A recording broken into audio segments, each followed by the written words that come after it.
Ilang bahagi ng pamilihang bayan ng Basista, Pangasinan ang nasunog. Nakaalerto CJ Turida. Tinupok ng apoy ang pamilihang bayan ng Basista, Pangasinan pasado alas 3 ng madaling araw kanina. Sa videong ito nakuha ni Raymond Marinas, makikita ang malaking sunog sa loob ng palengke. Pauwi na raw siya sa Bayambang nang madaanan niya ang nasusunog na palengke. Umabot sa ikalawang alarma ang sunog kung saan rumisponde pa ang iba pang bumbero sa kalapit bayan at lungsod. Inaalam pa ang sanhi ng sunog at kung magkano ang halaga ng danyo sa insidente. Sa ngayon po sir, under investigation pa.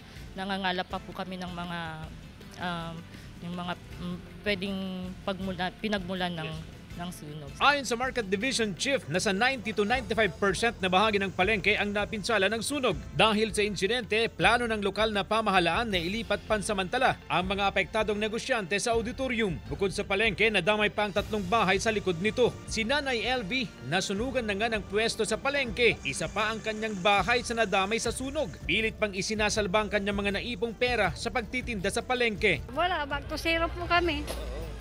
Pero andyan pa rin yung pay namin kay Lord. Wala namang naiulat na nasaktan sa insidente. Kasama si Ron Tanyedo, CJ Torida, One North, Central Luzon.